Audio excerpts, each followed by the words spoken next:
بسم اللہ الرحمن الرحیم اللہم صلی علی سیدنا محمد وعلی آل سیدنا محمد مبارک وسلم صلی علیہ۔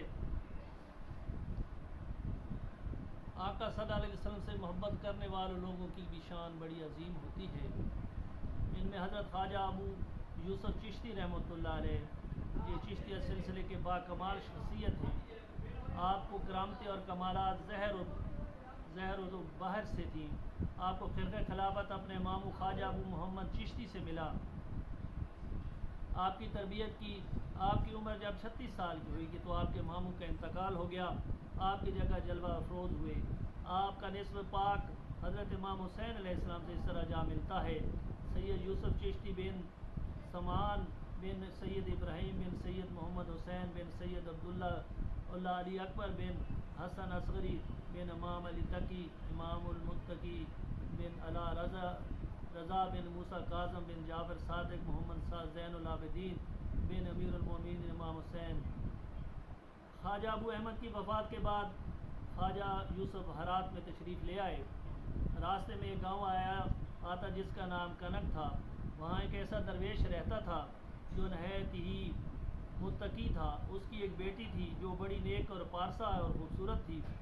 رات کو اس لڑکی نے خواب دیکھا کہ 14ویں کا چاند آسمان سے اتر کر اس کے پاس آ گیا ہے، میرے پاس آ گیا ہے۔ وہ یہ چاند مجھے کہنے لگا کہ تو میری بیوی ہے، میں نے تمہیں خدا سے چاہا ہے۔ صبح ہوئی تو لڑکی نے اپنے والد سے خواب بیان کیا اور پوچھا کہ اس کی تعبیر کیا ہے۔ اس کے والد حضرت خواجہ ابو یوسف چشتی کی خدمت میں گئے تاکہ خواب کی تعبیر دریافت کریں۔ ابھی انہوں نے پوچھنا تھا کہ خواجہ ابو یوسف نے لڑکی کے خواب کا تمام احوال سنا دیا اور درویش کو تسلی دی کہ 14ویں کا چاند میں ہی ہوں اور میں نے ہی تمہاری لڑکی کو خدا سے مانگا ہے۔ درویش اٹھا اور اپنی لڑکی کا نکاح حضرت خواجہ سے کر دیا۔ حضرت خواجہ اپنی بیوی کو لے کر چشت آ گئے۔ اس پارسا بیوی کے بطن سے خواجہ مودود چشتی اور خواجہ تاج الدین ابو الفتح پیدا ہوئے۔ ایک دن گرمیوں کا موسم تھا۔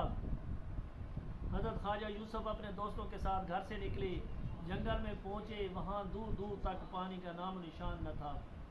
آپ پانی کی التجا کی۔ حضرت خواجہ یوسف نے اپنا عصا ایک پتھر پر مارا جس سے پانی کا چشمہ جاری ہو گیا۔ آپ نے سب سے پہلے خود پانی پیا، پھر تمام لوگ سیراب ہوئے۔ یہ چشمہ اب تک جاری ہے۔ اس کی خاصیت یہ ہے کہ سردیوں میں اس کا پانی گرم ہو جاتا ہے اور گرمیوں میں یخ ہو جاتا ہے۔ اگر کوئی بخار میں مبتلا ہو وہ شخص پانی پی لے اسی وقت صحتیاب ہو جاتا ہے۔ اللہ تعالیٰ کے بزرگ کی یہ کرامت کہ وہ چشمہ آج تک جاری ہے۔ اور خواجہ یوسف کے گھر کے باہر ایک بہت بڑا پتھر تھا۔ اکثر اوقات اپنی نماز پڑھا کرتے تھے۔ ایک دن حضرت خواجہ نماز پڑھنے کے بعد اپنے گھر سے نکلے اور آپ نے دیکھا کہ وہ پتھر بھی آپ کے پیچھے چل رہا ہے۔ گاؤں کے سارے لوگ پتھر کو چلتا دیکھ کر جمع ہو گئے اور یہ تماشا دیکھنے حضرت خواجہ نے لوگوں کو شور مچاتے اور تالیاں بجاتے دیکھا تو پتھر کو فرمایا یہاں رک جاؤ۔ اس دن کے بعد کئی اولیاء اللہ نے دیکھا کہ حضرت خضر علیہ السلام اس پتھر پر بیٹھے ہوئے نظر آتے ہیں۔ اندھیری راتوں میں اس پتھر کی نور کی روشنی نکلتی ہیں اور تمام گاؤں روشن ہو جاتا ہے۔ حضرت خواجہ یوسف رحمۃ اللہ علیہ سماع کے بڑے شوقین تھے۔ سماع کے وقت آپ کی پیشانی سے ایسا نور نکلتا جو آسمان کی بلندیوں کو چھوتا۔ خواجہ ابو بکر شبلی اکثر آپ کی مجلس میں شامل ہوتے تھے۔ ایک دن خواجہ نے پوچھا اگر سماع اللہ کے رازوں سے ایک راز ہے تو حضرت جنید بغدادی رحمۃ اللہ سے سنتے کیوں منع فرماتے ہیں؟ آپ نے خواجہ جنید کے دوست اور خلیفہ شبلی ہماری محفل میں آنے والے ہیں، میں ان سے پوچھ لینا۔ ابو بکر شبلی نے کہا اگر سماع سننا مشکل ہو تو اسے توبہ کر لو۔ جو شخص سماع سننا نہیں جانتا اسے توبہ کرنا ضروری ہے۔ اگر خواجہ جنید بغدادی ہماری مجلس میں ہوتے تو توبہ کرتے۔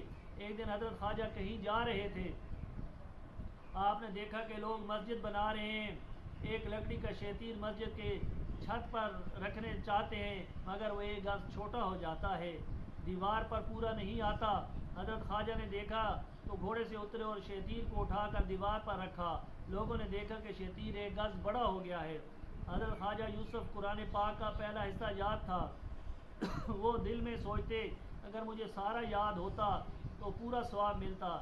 رات خواجہ ابو محمد خان میں تشریف لا اور فرمایا ابو یوسف 100 بار سورہ فاتحہ پڑھو تمہیں پورا قرآن یاد ہو جائے گا۔ آپ نے ایسا ہی کیا، سارا قرآن یاد ہو گیا۔ آپ ہر روز 5 بار قرآن پاک ختم کرتے تھے۔ حضرت خواجہ 50 سال کی عمر میں حضرت خواجہ ابو اسحاق شامی رحمۃ اللہ کے خلیفے حضرت خواجہ حاجی کے مقبرے کے پاس ایک ایسا اجرا بنایا جس میں آپ بیٹھ سکے۔ یہ اعتکاف کدہ ایک تہ خانے میں بنایا گیا۔ پھر تقریباً 12 سال وہاں معتکف رہے۔ حضرت خواجہ عبداللہ انصار رحمۃ اللہ علیہ بھی حضرت خواجہ کو ملنے حاضر ہوا کرتے تھے۔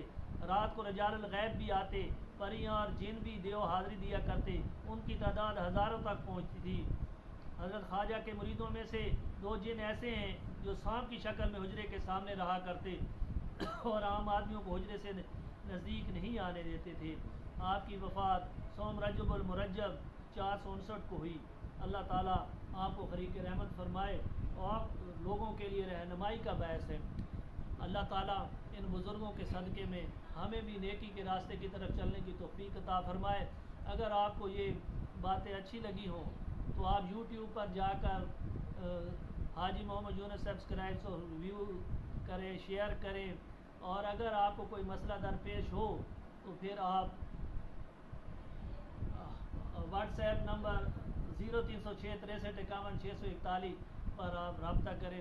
اللہ تعالیٰ آپ کو اور مجھے آقا صلی اللہ علیہ وسلم کی سچی غلامی نصیب عطا فرمائے اور اللہ والوں کے راستے پر چلنے کی توفیق عطا فرمائے، اور ہمیں ایسا راستہ عطا فرما دے جس پر اللہ تعالیٰ کا کرم ہوا ہے، اور اس راستے سے بچا لے جس پر اللہ کا غضب ہوا ہے۔ وآخر دعوانا الحمدللہ رب العالمین۔